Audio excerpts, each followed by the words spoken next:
They'll have to. Well, look, it is time now for Shane Bowering and red tape busting. G'day, Shane.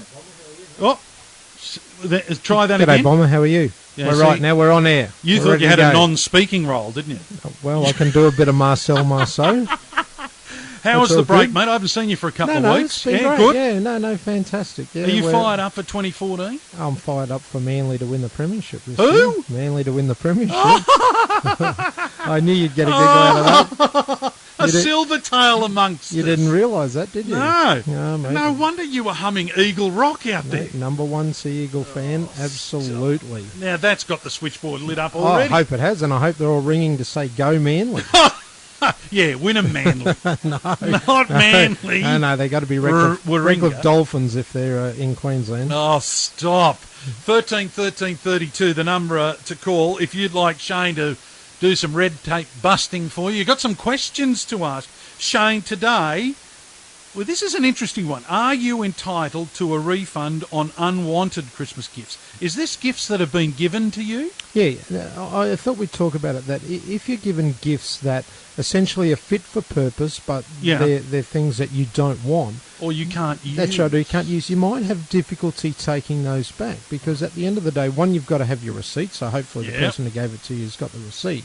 But essentially, they've got to be fit for purpose. So if they work, if they're the right fit, the right colour, all those sorts of things, you're going to have a bit of difficulty. So, you need to be able to come up with a good story. I suppose if you want to take it back, make sure you've got your receipt, but also ensure that you're fair to the retailer because they've sold that good in good faith to the person who bought it, and it's not really their fault if the person's bought you the wrong thing. Number to call 13 13 32. That's an interesting point.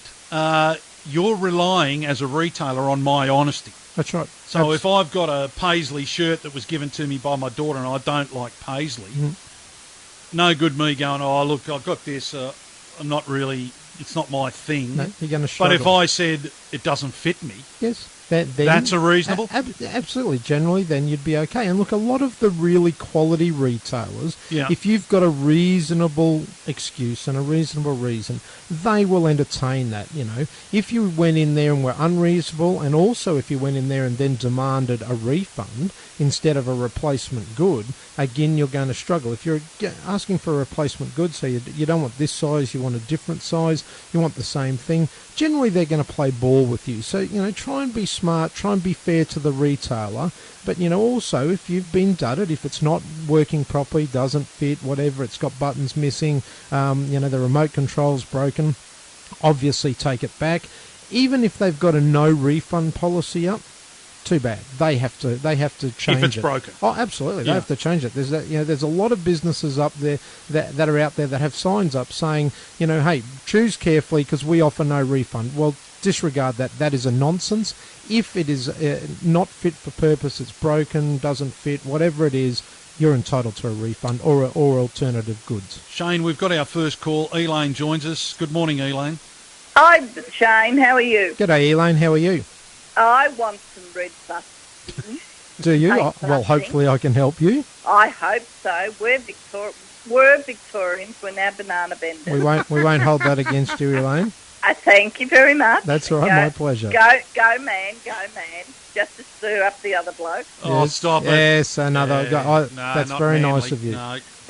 Anyway, we went to the motor registration. I may add, my husband's 81 and I'm 71. We went to the motor registration branch to change our licences and to become Queenslanders. Yes. Our pension cards were already here when we arrived. Yes. And we have to produce our birth certificates and marriage certificates. We've been married 53 and a half years. Did you have your old licence from Victoria? We had a photo ID. That's we interesting. had our motor registration stickers. We had our car to register. Very interesting. And we have to go and get our birth certificates and our marriage certificates. certificate. I used to work in, and I used to be in charge of a lot of those centres many years ago. So I've got a bit of an understanding of the policy, and generally you had to have. I'm just trying to remember. I think it was 100 points. You got 100 points. That's right. Yeah. So it hasn't changed. Gee, that's good. Hasn't changed. That's 14 years ago but now. But because our marriage, our Victorian licences are in John R and Elaine S, and because everything else we had is JR and ES, and even our pension cards are John Cousins and Elaine Cousins.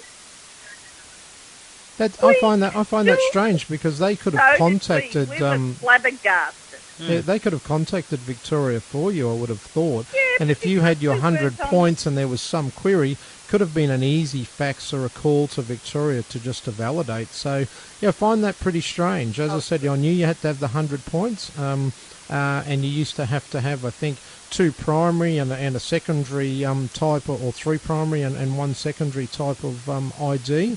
But yeah, look, so have you got your birth certificate? Can you get it? I gather. Well, it's in 120 boxes. Oh, okay. And we haven't gone through them yet. Okay, well, the only other thing you can do, I would gather, is probably go to births, deaths and marriages in Victoria or in Queensland, get a copy of it. We've now got bank statements from our banks with our name on it. Oh, okay, well, that might help as well. Have then. Yep, well, do that. And look, sorry for the rigmarole, but look, because of a lot of things that have happened in the past where people have registered vehicles and also got licences where they shouldn't have, they are really careful and they are very particular about the 100 points. Yes, I can understand that. At least we're going to become banana benders. Well, good. You're moving up in the world. Even if we still barrack for the kangaroos in Melbourne.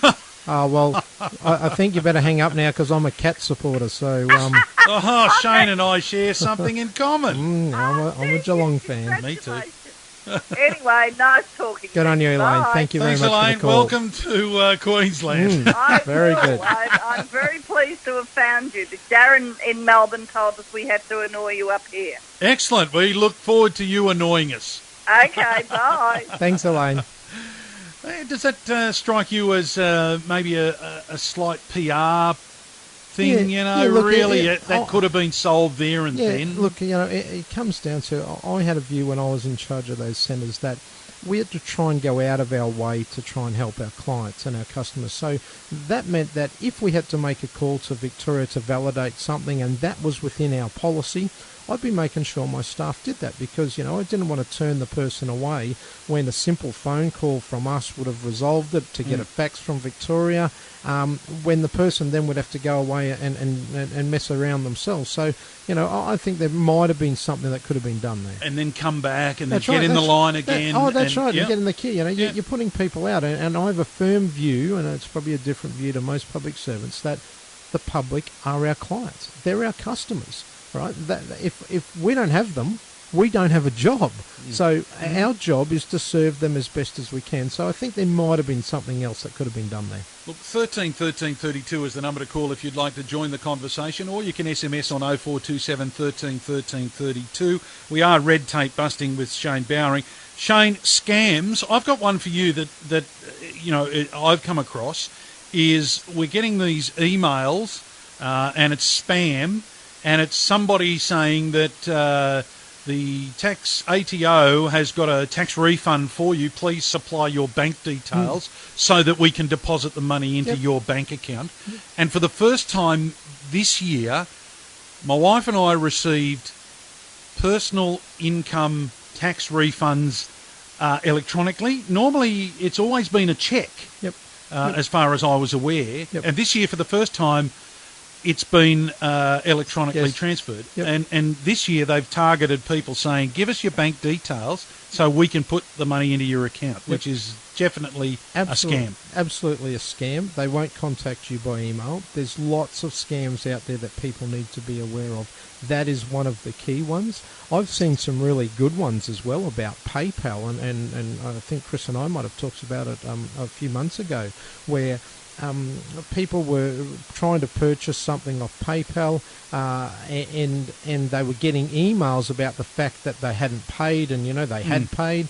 And the emails were so legitimate. The email address was supposedly legitimate. When I looked at it, it was service at PayPal. Then they got an email from the Australian Federal Police as well saying, hey, you're in breach because you haven't paid this. You better pay this. And the email from the Australian Federal Police supposedly looked genuine. Absolutely. And I was flabbergasted because when I looked at it, I was so surprised that it was so sophisticated. But then when you drilled down a little bit further, you could see that the email address was in fact had a couple of numbers and numerals out. So that you've got to be very careful. So essentially, one of the things with scams is if it sounds too good to be true, it is too good to be true. Don't give your personal details, bank account details, anything like that over the net. Unless it's a legitimate business that you're dealing with or it's somebody that you know. There's mobile phone scams, there's scams that go to businesses, small businesses as well, where you might get a fax or an email saying, hey, we've listed you on our directory now, here's your invoice for the dollars. And a lot of businesses pay them because it looks like a legitimate invoice. They're never listed on that directory at all. They're just hoping that it's going to go through the accounting section and just get paid. And particularly, I reckon in those, they wouldn't go for a really large amount because that has to be, it's 100 or 200. Exactly. And every time you just automatically pay it. Yep, and that's how they get you generally, is that it's a smallish amount and you need to be checking your bank statements and your credit card statements to make sure that there's nothing different or outstanding there that you think, hey, that's wrong. 13 13 32 is the number to call if you'd like Shane to help you with some red tape busting, or you can SMS on 0427 13 13 32. We're going to take a break, and Shane, when we come back, let's talk about fighting developments and noisy neighbours, two very important issues that are affecting us today. News Talk 4BC, it is 14 minutes to 11. A new sound for 4BC Breakfast in 2014. Ian Skippon and Loretta Ryan. We'll have the news, we'll have the weather, we'll have the traffic, and I'll have Loretta. Ian and Loretta, weekdays from 5. I'm so looking forward to it because I get to work with the legend, Oh, Ian get Skippon. off! The new 4BC Breakfast starts Monday on News Talk 4BC. Hi, Ian Molly-Meldrum here. I'm a patron of Kids Undercover. Have you bought a new car, or do you have an old car sitting in your driveway?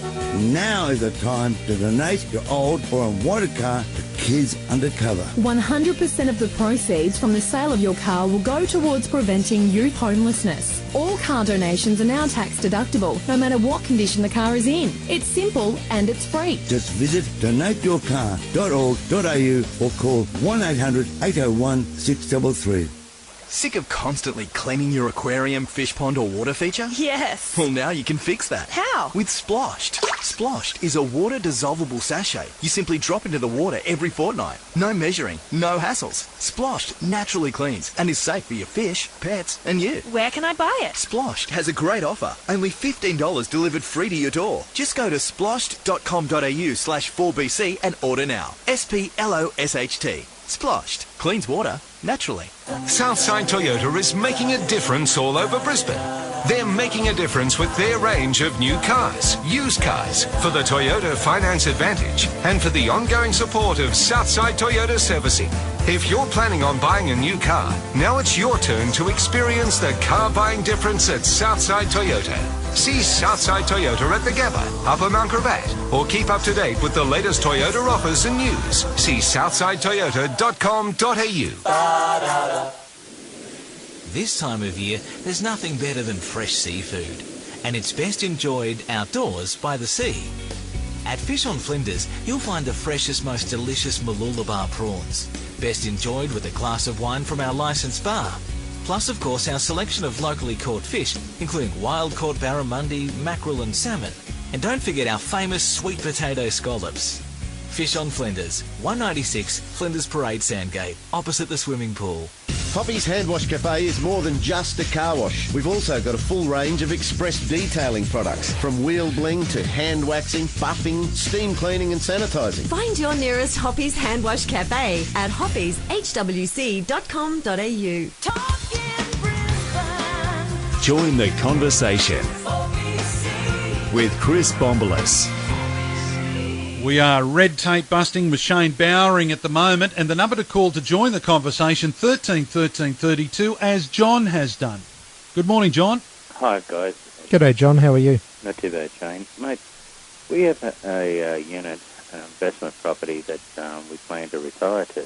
Yes. But over the last nearly 2.5 years, we haven't been able to rent it because the windows in the unit leak every time it rains, and we get mould, wet carpets, wet curtains. Yep. We've gone through the process with the body corporate to try to get it repaired, but it's a block of 6 units, and 5 of them are owner-occupiers. Yes. And they don't want a unit rented. Oh, okay. So are they blocking the fixing of the windows through the body corporate? That seems to be outrageous.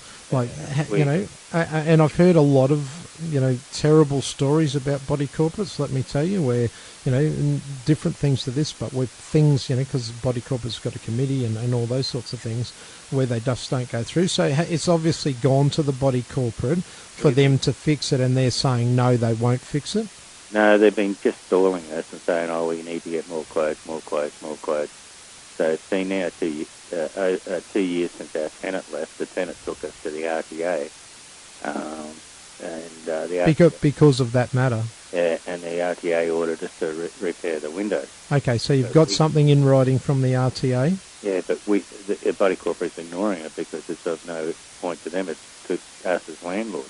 Oh, okay. So can you get them fixed yourself and pay for it yourself? No, they threatened that we can't touch body corporate property. Oh, gee. Well, look, that seems to be disgraceful and outrageous. If you want to send me an email off our website, jump on our website, www.redtapebusters.com, and I'll see if I can't put a bit of nice pressure on this body corporate to see whether they'll come to the party. We've looked at the BCCM. Yes. And they've said to us that we'll have to come into mediation, and if the mediation process doesn't work, then they'll issue an order for it to go to QCAT. Yes. And QCAT has said if they get that, then we go into mediation again. Yep, and QCAT's a long process, let me tell you. Well, they're talking about a year to a year and a half. Exactly, that's what I'm saying. We're sort of struggling to not default on the loan. Yep. Look, mate, I think we need to put a bit of pressure, and one of the pressure points could be, obviously, that I'll get involved, and, maybe that might help, hopefully. And if they don't, maybe we might nicely suggest that we'll go to the media. If they don't come to the party, that might scare them or embarrass them into coming to heel and doing what's right. So send me an email. It doesn't sound right to me. It sounds disgraceful. At the end of the day, you'll get a result, but you could have to wait a year and a half, and that to me is outrageous. So send me that email, mate, and let's see what we can do, and see if I can't nicely squeeze them to do something for you. Thanks, Shane. Good on you, mate. Thank you, John. Thanks very much, John. If you've got some red tape busting you need, just like John, 13 13 32 is the number to call to join us here with Shane Bowering. Shane, that brings me to fighting developments. I mean, there's an issue. John, if he can't get any satisfaction, it's been 2.5 years, another 12, 18 months with QCAT. That whole thing is drawn out over 4 very long years for John. Absolutely, and developments are very similar. There's lots of proposed developments that are going to go on in your suburb, in your street, that you might not be happy with. A lot of people just think, oh, gee, I don't want that to happen, and then when it happens, they complain, and and they're very unhappy. What people need to do when it comes to developments, they need to work together. They need to find other people who are unhappy with the development. So if there's only 1, 2, 3, 5 people unhappy with the development, the local council or the state government aren't going to care. The 5 votes, they don't care about 5 votes. But if you could get 500 people, 5,000 people, then that's votes. And as you know, as an ex-poly, that's a pressure point. They do not like it when there's mass protest against the development. So you've got to get other people on side. The other thing that you need to do is you all have to sing the same song. It's no good if you have some people saying about the development, hey, we don't like this, other people saying about the development, we don't like this, because then it gets fractured and then they will play one lot off against the other. So what you need to do is get together, outline all of the concerns about the development, all of them, and stick to that song and keep playing that card continually. Go to your local councillor and maybe state member and see if you can get them on side, that they're not happy with the development and they'll support you. Make sure you record everything, put everything in writing that you're going to do, that has been done. If you're corresponding with council or state government, put it in writing, get them to write back to you. And the other important thing to do, use right to information, because there's a lot of information about that development and about the rules and requirements about that the council and government department will have, and we really need to get access to those documents so you've got as much information as they have. And look, we'll save this topic for next week. I'll give you some homework, noisy neighbours, and what we can and can't do about noisy neighbours. And we've had an SMS for you, Shane, and it comes from Jill. She says, 10 years ago I went to buy a mobile phone, and because I didn't have a driver's licence, was refused. Right? Had to get an 18-plus ID card. Yep. And at 58 years old, now they give them away. Isn't that ironic? It's unbelievable, isn't it, how times change and the requirements change. And, with as technology moves ahead, how we're going to be able to identify ourselves is going to change further, and we're going to have to keep abreast of it. And I'm going to probably struggle because I'm a techno loser. I'm really going to struggle. And here you are pointing people to your website, which is www.redtapebusters.com. We've got a lot of fact sheets on there, and I'll also have some fact sheets about today's topic. So if you get on there, they're free to download and jump on and find out exactly what we've been up to. Thank you again. We'll see you next week. You've got some homework, Shane Bowering, noisy neighbours, what to do and what we can't do. Sounds good, Bomber.